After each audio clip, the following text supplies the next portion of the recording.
నమస్తే, welcome to Telugu popular TV. నేను శ్వేత. ఈరోజు నాతో పాటు ఉన్న గెస్ట్ చాలా ఇంపార్టెంట్ గెస్ట్ అని చెప్పడం కంటే కూడా ఈ గెస్ట్ కి ఫ్యాన్స్ ఎక్కువ అని నేను చెప్పొచ్చు. లైక్ అంటే ఒక ఆర్టిస్ట్ అని చెప్పే కంటే కూడా ఈ ఆర్టిస్ట్ యాజ్ ఏ ఆర్టిస్ట్ గా కాకుండా వండర్ఫుల్ హ్యూమన్ బీయింగ్ గా కూడా చాలా మందికి పరిచయం. వినోద్ ఫిల్మ్ అకాడమీ అని చెప్పేసి ఒక సంస్థని స్థాపించి దాంట్లో నుంచి ఎంతో మంది కళాకారులను ఆయన బయటకు తీసుకొస్తున్నారు. ఇండస్ట్రీకి ఎంతో సర్వీస్ చేస్తున్నారు తనదైన శైలిలో. అండ్ దాంతో పాటు ఎన్నో వైవిధ్యమైన క్యారెక్టర్స్ చేస్తూ రకరకాలుగా పెద్ద పెద్ద మూవీస్ నుంచి చిన్న చిన్న మూవీస్ వరకు ప్రతి మూవీలో కూడా తనకంటూ ఒక గుర్తింపు ఉండేలా ఒక మంచి క్యారెక్టర్ని తను చూస్ చేసుకుంటున్నారు. అన్నిటికంటే ఇంపార్టెంట్, ఈ నెల 14వ తారీఖున ల్యాంప్ అని ఒక మూవీ రిలీజ్ అవుతుంది. దాంట్లో హీరోగా సార్ నటిస్తున్నారు. సో ఇంకెందుకు ఆలస్యం, ఈ రోజు మనతో పాటు ఉన్న గెస్ట్ వినోద్ నువ్వులా గారు. ఆయనతో మనం చిట్ చాట్ చేసేద్దాం. హాయ్ వినోద్ గారు. హాయ్ అండి. ఎలా ఉన్నారు? సూపర్. వినోద్ గారు, ఇంత బిజీ స్కెడ్యూల్లో ఏ మూవీలో చూసినా ఏదో ఒక క్యారెక్టర్ లో మీరు కనబడుతూ ఉంటారు. దీంతో పాటు మళ్ళీ హీరోగా ఏంటండి సడన్ గా? ఇది సడన్ గా ఏం కాదండి, యాక్చువల్లీ ఇప్పటికి ఒక 6 మూవీస్ చేశానండి హీరోగా. యాజ్ ఏ హీరోగా 6 మూవీస్ చేశాను. కాకపోతే అన్ని ఓటీటీలో రిలీజ్ అవటం అట్లా జరిగింది. కానీ ఇది ఫస్ట్ టైం పెద్ద ఎత్తున 150 థియేటర్స్ లో రిలీజ్ అవుతున్నా నా ఫస్ట్ ఫిల్మ్ అనుకోవచ్చు. 150 థియేటర్స్ లో రిలీజ్ అవుతుంది. చాలా మంచి రెస్పాన్స్ వస్తుంది మా ట్రైలర్ కి కానీ దీనికి అంతటి కూడా. సాంగ్స్ కి వండర్ఫుల్ సాంగ్స్. నేను మీ రింగ్ టోన్ విన్నప్పుడు అబ్బా భలే ఉంది సాంగ్ అనుకున్నా. మ్యూజిక్ డైరెక్టర్ ఎవరు? మ్యూజిక్ డైరెక్టర్ శ్రీ వెంకట్ గారు. Okay okay. బట్ లిరికల్ గా కూడా మంచి హిట్ అయ్యాయి సాంగ్స్. నిజంగానే మీరు చెప్పినట్లుగా ఇంతకు ముందు మీ మూవీస్ 5 మూవీస్ అయితే నాకు టు బి హానెస్ట్ తెలీదు యాజ్ ఏ హీరోగా. బట్ ఒక క్యారెక్టర్ ఆర్టిస్ట్ గా మీరు నంబర్ ఆఫ్ మూవీస్ చేస్తున్నారు. సో రీసెంట్ గా మీరు తండేల్ కూడా చేశారు, మంచి హిట్ మూవీ. అందులో కలెక్టర్ క్యారెక్టర్ చేశారు. ఎన్ని మూవీస్ చేసినప్పటికీ కూడా కొంతమందికి గుర్తింపు రాదు అని చెప్పేసి అంటారు. కొంతమంది ఏంటంటే ఓవర్ నైట్ స్టార్ అయిపోతూ ఉంటారు. కొంతమంది ఏంటంటే ఎన్ని మూవీస్ చేసినప్పటికీ కూడా ప్రతి మూవీలో వాళ్ళు కనిపించినప్పటికీ కూడా వాళ్ళకి ఏ లోపం ఉండదు. యాక్టింగ్ పరంగా చూసినా, గ్లామర్ వైజ్ గా చూసినా, ఇలాంటి వాళ్ళల్లో డెఫినెట్ గా మీరు ముందు ప్లేస్ లో ఉంటారు అని చెప్పేసి నేను అనుకుంటా. ఎందుకు ఆశించినంత ఫలితాలు ఎందుకు రావట్లేదు మూవీస్ లో? ఆశించినంత ఫలితాలు రాకపోవడానికి చాలా కారణాలు ఉంటాయండి. ఒక రకం కాదు, మనం ఎక్కువగా వెళ్ళి వాళ్ళని మీట్ అవుతూ ఉండాలి రెగ్యులర్ గా. వాళ్ళకి కరెక్ట్ టైంలో మనం కనపడాలి. అప్పుడు వాళ్ళు క్యారెక్టర్స్ పెట్టుకుంటారు. నేను తక్కువ కనపడతా ఉంటాను. వాళ్ళు అవసరమై పిలిస్తే నేను డెఫినెట్ గా వెళ్ళి చేస్తుంటాను. అలా కాకుండా వెళ్ళాలి అని అంటే వాళ్ళు ఏమైనా ఇబ్బంది పెడతామేమో, ఎందుకులే వెళ్ళటం అన్నట్లుగా వెళ్ళను, అంతే, వేరే ఏం లేదు. ఇండస్ట్రీలో cocktail parties, late night parties చాలా ఇంపార్టెంట్ అనేది అది నాకు లేవు. చాలా ఇంపార్టెంట్ అని చెప్పేసి చాలా మంది సెలబ్రిటీస్ మీలాంటి వాళ్ళు చెప్తూ ఉంటారు. బట్ అలాంటివన్నీ లేకపోతే ఆఫర్స్ ఎలాగ మరి? అవి లేకుండా కూడా ఈ మాత్రం వచ్చానంటే అదే కదా మరి టాలెంట్. మనం టాలెంట్ మాత్రం నమ్ముకుంటే వస్తాయి డెఫినెట్గా. ఓకే. అయితే అన్నీ ఉన్నప్పుడు అవకాశాలు తక్కువ అని చెప్పేసి కొంతమంది చెప్తూ ఉంటారు. అంటే ఎంతో మంది విలక్షణమైన నటులు ఇండస్ట్రీలో ఉన్నప్పటికీ కూడా సరైన గుర్తింపు రాలేదు అని చెప్పేసి చాలా మంది చెప్తూ ఉంటారు. సో నేను చూసిన చాలా తక్కువ మంది ఆర్టిస్టుల్లో అన్ని లక్షణాలు ఉన్న కొద్దిపాటి ఆర్టిస్టుల్లో వినోద్ నువ్వులా గారు ఒకరు. అయితే క్యారెక్టర్స్ రావట్లేదు అని చెప్పను, ఎందుకంటే మీ పిఆర్ చాలా బాగుంది. పెద్ద పెద్ద మూవీస్ అంటే అటు చిరంజీవి గారితో నటించారు, ఇటు రామ్ చరణ్ గారితో నటించారు, అండ్ నాగ చైతన్య గారితో నటించారు. ఆల్మోస్ట్ చాలా మూవీస్ లో మీరు మంచి క్యారెక్టర్స్ చేస్తూ ఉన్నారు కదా. సో ఒక రకంగా చెప్పాలంటే ఇండస్ట్రీలో కూడా మీకు ఎంతో మంది సన్నిహితులు ఉన్నారు. ఫర్ ఎగ్జాంపుల్ ఇప్పుడు మన ల్యాంప్ మూవీ తీసుకున్నట్లయితే నేను ప్రమోషన్స్ లో చూస్తున్నా, ప్రమోషన్స్ లో భాగంగా మీ దగ్గరికి వచ్చే వాళ్ళు కానివ్వండి, ప్రమోషన్స్ చేసే వాళ్ళు కానివ్వండి, ఒక మురళీమోహన్ గారిని తీసుకున్న సీనియర్ యాక్టర్స్ ఎంతో మంది మన మూవీ గురించి ప్రమోట్ చేస్తూ ఉన్నారు. ఎలా ఈ ర్యాపో ఎలాగా మీకు? ర్యాపో అంటే ఎవరో ఒకరు మనకు తెలిసిన వాళ్ళు మిత్రులు ఉంటారు కదండి, వాళ్ళ ద్వారా వెళ్తాం. అవసరమైనప్పుడు అట్లా వెళ్ళాల్సింది తప్పదు. డైరెక్ట్ గా నాకు మురళీమోహన్ గారి కంటే కూడా మా ఫ్రెండ్స్ ద్వారా అట్లా వెళ్ళటం జరిగింది. కిషోర్ దాస్ గారిని తీసుకొని వెళ్ళాం, లక్కీ గారిని ఆయన రిఫర్ చేశారు, వెళ్ళి కలిసాం. ఆయన కూడా ట్రైలర్ అది చూసి ఇంప్రెస్ అయ్యి బాగుంది అని చెప్పేసి నేను డెఫినెట్గా వస్తానన్నారు. వచ్చారు, అనుకున్నట్టుగానే వచ్చారు. 1/2 అవర్ ఉంటానండి అని చెప్పారు. 1.5 అవర్ పైన ఉన్నారు. మేము వెళ్ళినప్పుడు కూడా 1.5 అవర్ పెట్టు కూర్చొని మాట్లాడారు చాలా ఓపికగా. అట్లా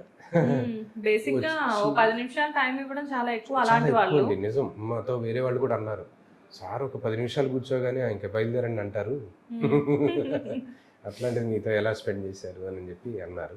ఆయనకి సినిమా నచ్చింది, ట్రైలర్ అంతా కూడా నచ్చి కొత్త వాళ్ళని ఎంకరేజ్ చేయాలి అన్న ఉద్దేశంతో, చిన్న సినిమాలను ఎంకరేజ్ చేయాలన్న ఉద్దేశంతో ఆయన మాతో స్పెండ్ చేయడం జరిగింది. We are very happy for that. మంచి కవరేజ్ కూడా వచ్చింది అన్ని ఛానల్స్లో, అన్ని న్యూస్ పేపర్స్లో. మా పిఆర్ఓ గారికి first of all thank you, RK Chowdary గారు. చాలా బాగా చేశారు. సార్, ఇండస్ట్రీలో ఇంకొక రకంగా చెప్పాలి అంటే రిలీజియన్స్ పక్కన పెట్టిన క్యాస్ట్ పరంగా కూడా కొన్ని అవకాశాలు వస్తాయి అని చెప్పేసి అంటారు.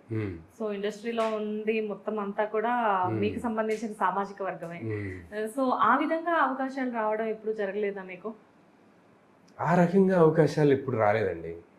నిజానికి అలా అనుకుంటారే కానీ ఆ డామినేషన్ ఉంటుంది ఇండస్ట్రీలో అని చెప్పి డామినేషన్ ఉంటుంది అని అంటే పెద్ద పెద్ద హీరోలు ఉన్నారు, పెద్ద డైరెక్టర్లు, పెద్ద ప్రొడ్యూసర్లు ఉన్నారు. డైరెక్ట్ గా వాళ్ళు మనతో కనెక్ట్ అవ్వరు కదండి. ఒకవేళ మనం అలా అనుకోవటానికి కూడా ఎవరైతే మన స్కిల్, మన సిన్సియారిటీ ఇవి నచ్చుతాయో వాళ్ళే పిలుస్తూ ఉంటారు. నిజానికి నాకు నా సామాజిక వర్గం వాళ్ళకంటే కూడా బయట సామాజిక వర్గం వాళ్ళే ఎక్కువ ఇచ్చారు కదా. 99% బయట వాళ్ళే ఇచ్చారు. నా అనుకొని ఇచ్చిన వాళ్ళు ఎవరు లేరు నాకు తెలిసి. అట్లా ఇచ్చేటట్టయితే నేను ఈ పాటికి ఎన్నో సినిమాలు చేసేవాడిని. అదే కదా, అది మాత్రం చూడరండి. ఊరికి బయట జనం అనుకోవటం తప్పితే వేరే. అప్పటికి కూడా ఆల్మోస్ట్ మీరు ఎప్పుడు బిజీయే? బిజీ ఇన్ ద సెన్స్ అదేనండి. అంటే నేను ఎప్పుడైనా ఏదైనా వర్క్ మీద వినోద్ గారు అని కాల్ చేస్తే ఫిల్మ్ సిటీలో ఉన్నా అంటారు, లేకపోతే ఇంకెక్కడో ఉన్నా అంటారు, ఏదో ఒక షూట్ లో మాత్రం ఉంటూ ఉంటారు. అండ్ వన్స్ ఒక మూవీ రిలీజ్ అయింది అంటే ఆ మూవీలో మీదంటూ ఏదో ఒక క్యారెక్టర్ ఉంటుంది. అది మీరు స్టేటస్లు పెట్టినప్పుడు మేము చూస్తాం, థియేటర్కి వెళ్ళినప్పుడు మన వినోద్ గారు అని చెప్పేసి ఇలాంటివన్నీ జరుగుతూ ఉంటాయి. ఎవరు సార్, అంటే మీకు ఎవరైనా గాడ్ ఫాదర్స్ అలా ఎవరైనా ఉన్నారా ఇండస్ట్రీలో? ఎవరు లేరండి. ఎవరు లేరా? అసలు మా ఫ్యామిలీ అనేది ఇండస్ట్రీకి సంబంధించిన ఫ్యామిలీ కాదు. ఒక వ్యవసాయ కుటుంబం నుంచి వచ్చాను. నా గోల్ మంచి యాక్టర్ గా ప్రూవ్ చేసుకోవాలి అనేది నా గోల్, వేరే ఏమీ లేదు. ఎక్కడ సార్ వినోద్ గారు మీ ప్రాపర్ ఎక్కడ? మాది గుంటూరు జిల్లా అండి, నాగబైరువారి పాలెం అని. చిలకలూరుపేట దగ్గర ఉంటుంది. అక్కడ నుంచి మీరు కేవలం ఆర్టిస్ట్ అవుదామని ఇక్కడికి వచ్చారా? కేవలం ఆర్టిస్ట్ అవుదామనే వచ్చాను, నా మైండ్ లో అదే ఉంది. కానీ ఏంటంటే సాఫ్ట్వేర్ కోర్సులు చేయించడానికి పంపించారు మమ్మల్ని హైదరాబాద్. మనం ఇక్కడ జనరల్ గా సాఫ్ట్వేర్ గురించి పేరెంట్స్ పంపిస్తే మనం వేసే వేషాలు అక్కడ వాళ్ళకి తెలియదు. నేను వచ్చింది సాఫ్ట్వేర్ గురించి అని. సాఫ్ట్వేర్ నేర్చుకుంటూనే నేను ఈ ప్రయత్నాలు చేస్తుండేవాడిని. కానీ ఒక్కరంటే ఒక్కరు కూడా తెలియదు ఇండస్ట్రీలో, ఒక్కరు కూడా తెలియదు. కానీ బై గాడ్స్ గ్రేస్ నిజంగా ఎందుకో ఇంకా నాకు దారి పడింది. అలా చిన్న చిన్నగా అలా చేసుకుంటూ TV9, NTV, TV5, మా ఈటీవీలో కూడా కొన్ని ప్రోగ్రామ్స్, దూరదర్శన్లో కొన్ని ప్రోగ్రామ్స్. అంటే ఏం చేసేవారు? యాక్టర్గా అండి, యాంకర్గా కూడా చేశాను నేను. యాంకరింగ్ కూడా చేశారా? ఓకే, ఇప్పుడైతే ఏం ప్లాన్ లేదు, చేయట్లేదు. యాంకర్గా లైవ్ ప్రోగ్రామ్స్ చేశాను. అసలు స్టేజ్ ప్లేస్ చేశాను. అమ్మో, అసలు ఒక యాంకర్ గా లైవ్ ప్రోగ్రామ్స్ చేస్తూ, ఈవెంట్స్ చేస్తూ, దాంతో పాటు యాక్టర్ గా చేస్తూ, పక్కన ట్రయల్స్ చేస్తూ, ఇంట్లో ఏమో సాఫ్ట్వేర్ నేర్చుకుంటున్నట్లు కలరింగ్ ఇస్తూ. ఆ కలరింగ్ అయిపోయిన తర్వాత ఈ కలరింగ్ అన్నమాట ఇవన్నీ. ఓకే, ఎలాగోలాగా ఇండస్ట్రీలో ఉండాలి అన్న ఉద్దేశంతో ఏదంటే అది చేసుకుంటూ పోయాను. ఇదేంటి స్టేజ్ ప్లేస్ చేశాను చాలా. అసలు నేను చేయని పాత్రలు లేవు నిజానికి, అన్ని పాత్రలు నేను చేశాను. TV5లో దాస్ న్యూస్ అనే ప్రోగ్రామ్ వచ్చేదండి. దాస్ న్యూస్ అనే ప్రోగ్రాంలో కిషోర్ దాస్ గారు దాని మెయిన్ క్యారెక్టర్. ఆయనతో ఇంటరాక్ట్ అవుతూ ఉంటాయి రకరకాల పాత్రలు వచ్చి. ఆ పాత్రలో నేను బాబురావు గారని చేయించారు. నేను చంద్రబాబు నాయుడు గారి లాగా, నాగార్జున గారి లాగా, బాలకృష్ణ గారి లాగా, చిరంజీవి గారి లాగా, సల్మాన్ ఖాన్ గారి లాగా. అయ్యా అసలు నేను చేయని పాత్రలు లేవు. బాహుబలిలో తనికెళ్ళ భరణి గారి లాగా, ఇక శివపుత్రుడు సినిమాలో విక్రమ్ లాగా, అసలు బోలెడన్ని క్యారెక్టర్లు చేశాను అనమాట. చేయించారు చెప్పాలి అని అంటే. అలా చేయించడంతో నాకేమైందంటే ఏ క్యారెక్టర్ ఇచ్చినా సరే వెంటనే క్విక్ క్యారెక్టర్లోకి టర్న్ అయ్యి వెళ్ళిపోవటం అలవాటైంది. దాంతో నాకు బాగా ఎక్స్పీరియన్స్ వచ్చింది. అలాగే NTVలో మామా మజాక్ అనే ఒక ప్రోగ్రామ్ వచ్చేది, జావా రమేష్ గారు దానికి డైరెక్టర్ గారు. దాంట్లో కూడా మంచి ఆపర్చునిటీ అనమాట. దాంట్లో కూడా రకరకాల క్యారెక్టర్స్ చేసేవాడిని. పొలిటీషియన్గా, రకరకాల క్యారెక్టర్స్ చేసేవాడిని దానిలో. అలాగే టీవీ 9లో ఎవరి గోలం వారిదని ఒక ప్రోగ్రామ్ అవును. అంజద్ బాబు గారు మా డైరెక్టర్ గారు, ఆయన దగ్గర నేను చంద్రబాబు నాయుడు గారి క్యారెక్టర్ చేశాను. ఫస్ట్ కేసీఆర్ గారి లాగా చేశాను, తర్వాత చంద్రబాబు నాయుడు గారి లాగా చేశాను. ఒక 5.5 years అదే క్యారెక్టర్ చేశాను. మీరు గోస్ట్ రైటర్స్ అని పేరు వింటారు. వాళ్ళ ఫేస్ తెలీదు కానీ వాళ్ళే రాస్తారు, గోస్ట్ రైటర్స్. గోస్ట్ యాక్టర్స్ పేరు విన్నారు ఎప్పుడన్నా? మిమ్మల్ని చూస్తున్నాను. గోస్ట్ యాక్టర్గా నేను 5.5 years దగ్గర మన చంద్రబాబు నాయుడు గారి పాత్రలో చేశాను.